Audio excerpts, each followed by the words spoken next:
Hello दोस्तों, welcome to our YouTube channel technical with Thanu. तो इस वीडियो में हम लोग बात करने वाले हैं टाटा स्टील जेट 2023 का जो एग्जामिनेशन होने वाला है उसके रिगार्डिंग हम लोग आईओटी के ऑफिशियल क्वेश्चन पेपर को सॉल्व करेंगे। Yes, this is official sample paper question. So इनको हम लोग सॉल्व करने वाले हैं one by one. So before I am going to start this video, अगर आपने हमारे चैनल को सब्सक्राइब नहीं किया तो चैनल को सब्सक्राइब कर लीजिए एंड बेल आइकन को प्रेस कर लीजिए, जिससे मैं कोई भी वीडियो अपलोड करती हूँ तो उसका आपको नोटिफिकेशन सबसे पहले मिल जाएगा।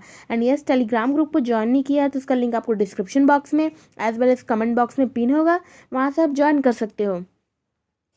सो आज का जो हमारा क्वेश्चन है वो आपकी स्क्रीन पर है। So first question is identify the, मैं इसको जूम कर देती हूँ थोड़ा। Identify the challenge coming under securing the information. So हमें उस चैलेंज को फाइंड आउट करना है जो इंफॉर्मेशन जब हम लोग सिक्योर करते हैं, सो उसके अंडर में जो चैलेंज आता है उसको हम लोग फाइंड आउट करना है। तो चार ऑप्शन दिए गए हैं: security, power consumption, presence deduction या signalling. So option number C is correct, presence deduction. Presence deduction जो होता है, चैलेंज हमें आता है जब हम लोग क्या करते हैं, इंफॉर्मेशन को सिक्योर करते हैं। So second question is through API service portability is enabled. तो इसमें क्या पूछा गया है, एपीआई के थ्रू हम लोग डैश सर्विस पोर्टेबिलिटी को इनेबल कर सकते हैं। तो किस सर्विस पोर्टेबिलिटी को हम लोग इनेबल कर सकते हैं? Device service portability no, network service portability no, service portability no and system service portability. So option number D is correct, यानी through API system service portability is enabled. Question number three is service is termed as. Question number three is service is termed as. Service को कहा जाता है dash in SOA. SOA में service को क्या कहा जाता है? Service is termed as dash in SOA. So option number D is correct. Next question है हमारा, who coin the term IoT. Okay, इसमें क्या पूछा गया है, who coin the term IoT. IoT के टर्म को किसने कॉइन किया था? ठीक है, किसने उछाला था? सो चार ऑप्शन दिए गए हैं: आईबीएम, केविन अर्थन, रॉस सिक्का या गाइडोवेन। सो चार ऑप्शन दिए गए हैं, इसमें से option number C is correct. So question number 5 is identify the incorrect advantage of IoT. इसमें क्या फाइंड आउट करना है? इनकरेक्ट एडवांटेज को फाइंड आउट करना है। करेक्ट एडवांटेज नहीं पूछा है, इनकरेक्ट एडवांटेज पूछा है। इनकरेक्ट मतलब जो गलत एडवांटेज है, जो गलत मेरिट्स हैं, उसको हम लोग को फाइंड आउट करना है आईओटी के लिए। तो चार ऑप्शन दिए गए हैं: reduce waste, enhance data collection, improve customer engagement या security. So option D is correct. Question number 6 is who operates the core elements. तो इसमें क्या पूछा गया है, कोर एलिमेंट्स को ऑपरेट कौन करता है? ठीक है, कोर एलिमेंट्स को ऑपरेट कौन करता है? PAAS, IAAS, IOT service provider या SAAS। So option number C is correct. IOT service provider जो है ऑपरेट्स करता है किसको? कोर एलिमेंट्स को। So question number 7 is identify the language preferred for IoT analytics. So हमें उस लैंग्वेज को फाइंड आउट करना है। आइडेंटिफाई द लैंग्वेज, हमें उस लैंग्वेज को फाइंड आउट करना है। Identify the language preferred for IoT analytics. IoT analytics के लिए जो भी लैंग्वेज को हम लोग प्रीफर्ड करते हैं उसको हम लोग फाइंड आउट करना है। ठीक है, चार ऑप्शन दिए गए हैं: पाइथन, HTML, PHP या C++। सो हमें पहले देख लो क्या फाइंड आउट करना है, हमें लैंग्वेज को फाइंड आउट करना है। ठीक है, किस चीज़ को फाइंड आउट करना है? यानी लैंग्वेज को आइडेंटिफाई करना है जो कि प्रीफर किया जाता है किसके लिए? आईओटी एनालिटिक्स के लिए हम लोग कौन से लैंग्वेज को प्रीफर करते हैं? तो पाइथन जो है ये इंपॉर्टेंट क्वेश्चन है, इसलिए मैंने इसको 4 बार रिपीट किया। आईओटी एनालिटिक्स के लिए हम लोग पाइथन लैंग्वेज को प्रीफर करते हैं। ठीक है, इंपॉर्टेंट क्वेश्चन फिर से मैं बोल रही हूँ, प्लीज़ एक बार देख लेना आप। आईओटी एनालिटिक्स के लिए हम लोग जो लैंग्वेज प्रीफर करते हैं वो पाइथन है। सो question number 8 is VNC stand for. इसमें क्या पूछा है? VNC का फुल फॉर्म पूछा है। सो ऑप्शन दिया गया है: virtual network communication, virtual network computing, virtual network computers या नन। चार ऑप्शन दिए गए हैं, so option A is incorrect, virtual network communication नहीं होगा। Option B is virtual network computing, option B is correct. So देखो कंप्यूटर्स तो होगा ही नहीं, नन भी नहीं होगा। सो देखो कम्युनिकेशन नहीं होगा, computing, virtual network computing is the correct answer. So option B is correct. Next question है हमारा, the standard length of MAC address. तो इसमें क्या पूछा गया है, मैक एड्रेस का स्टैंडर्ड लेंथ क्या है, किसका स्टैंडर्ड लेंथ, मैक एड्रेस का। ठीक है,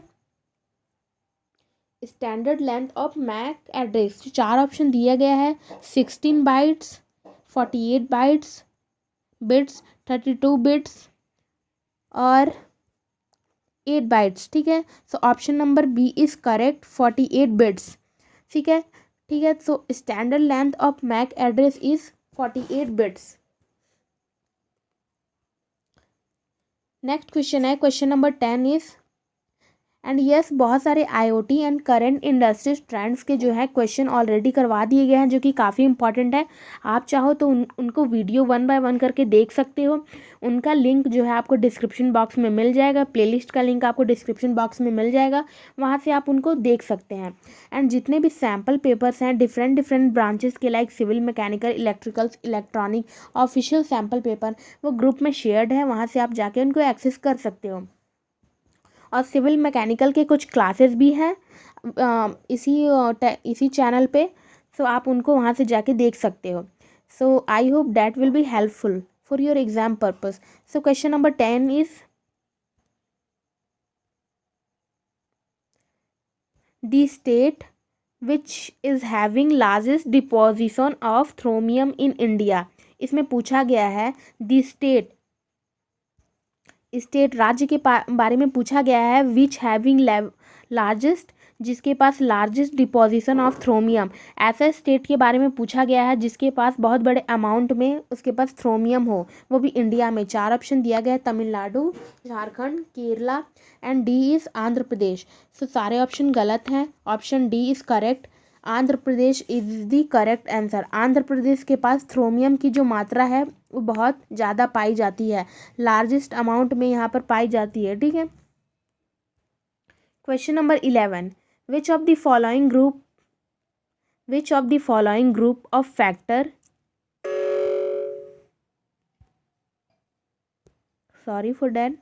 हाँ, तो क्वेश्चन नंबर 11 क्या है, which of the following group of factor is prime group for the location of aluminium smelting plant.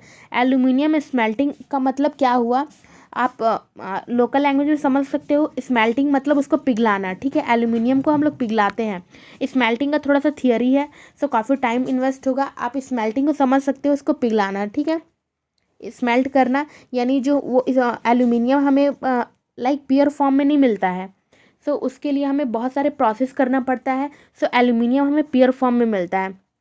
चार ऑप्शन दिए गए हैं, capital and market.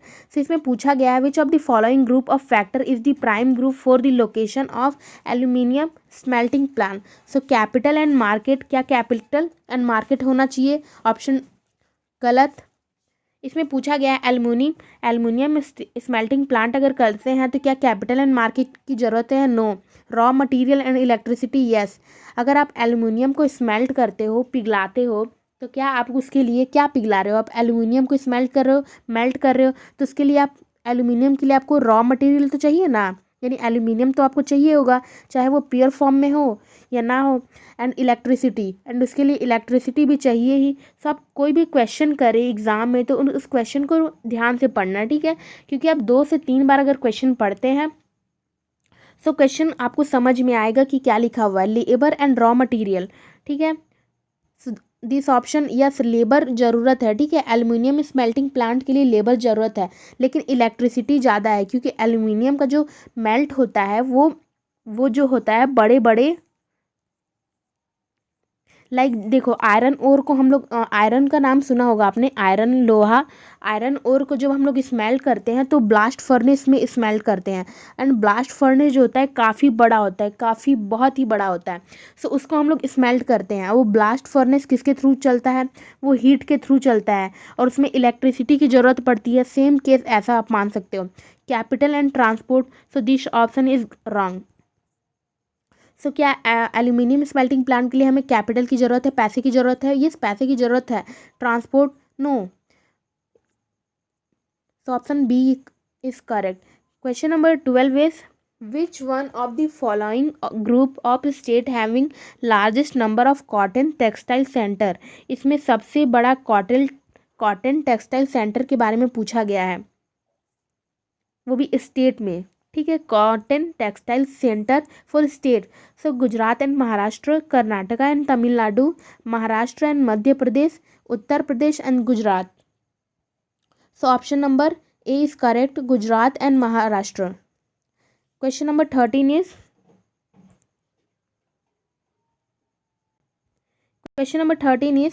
which are the two prime factor? इसमें दो प्राइम फैक्टर के बारे में पूछा गया for the location of aluminium industries.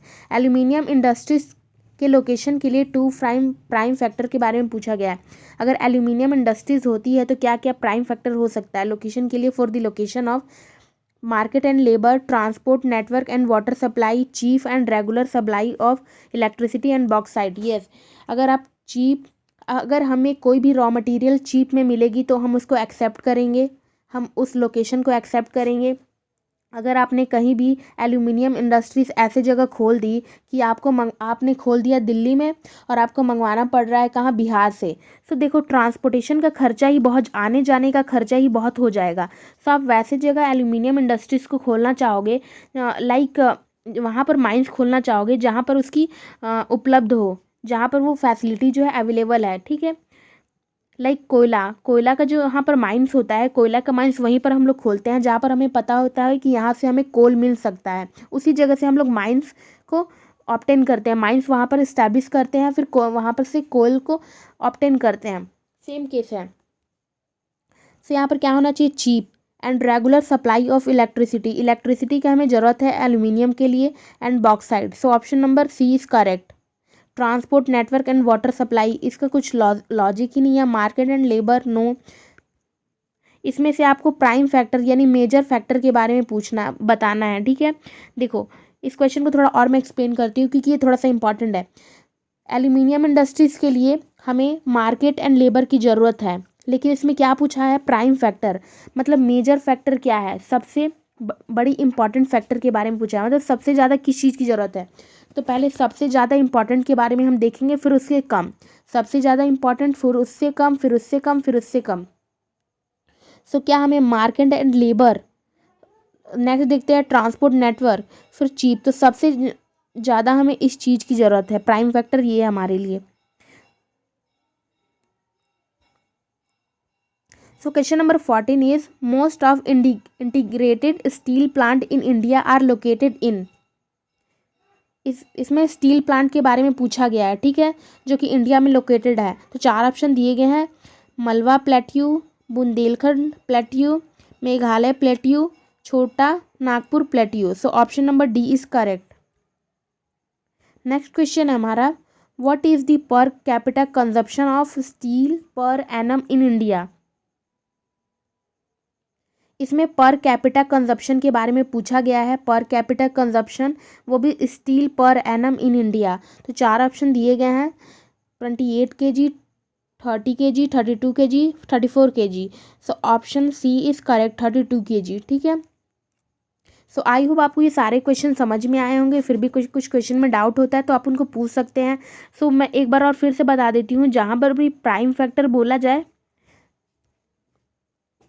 जहाँ पर भी प्राइम फैक्टर पूछा जाए यानी सबसे बड़ा आपको मेजर पॉइंट पूछा जा रहा है। ठीक है, लाइक मैं एक एग्जांपल देती हूँ, ठीक है, आप उससे रिलेट कर सकते हो। ठीक है, बाई चांस आपको भूख लगी है, बहुत बड़ी भूख लगी है, एंड आपके पास जेब में पैसे कम है, तो आप क्या देखोगे कि मुझे कम से कम चीज़ों में कम से कम चीज़ों में मुझे अच्छा खाना भी मिल जाए और मेरा पेट भी भर जाए और मेरे पैसे भी ज़्यादा ना लगे। सो उसके अकॉर्डिंग चलते हो। तो सेम थिंग यहाँ भी है, आपको कम से कम पैसा में अच्छी चीज़ भी मिल जाए एंड आपका फ़ायदा भी हो। सो प्राइम फैक्टर बहुत सारे क्वेश्चन में पूछा गया था। देखो यहाँ पर भी प्राइम फैक्टर पूछा गया है, प्राइम फैक्टर पूछा गया है। ये क्वेश्चन जो ऑफिशियल क्वेश्चंस है, तो आप थोड़ा सा इनको याद नहीं करना है, लेकिन हाँ आप एक दो बार रीड आउट जरूर कर लीजिएगा। सो आई होप आपको ये सारे क्वेश्चन समझ में आए होंगे। फिर भी कोई डाउट होता है then you can ask in comment, I will try to reply. And yes, video अच्छी लगी हो, इन्फॉर्मेटिव लगी हो तो प्लीज़ वीडियो को लाइक करें, हमारे चैनल को सब्सक्राइब न करना ना भूलें, क्योंकि वीडियो को बनाने में काफ़ी एफर्ट्स लगता है। सो मिलते हैं नेक्स्ट वीडियो में, तब तक के लिए thank you, tata, bye bye.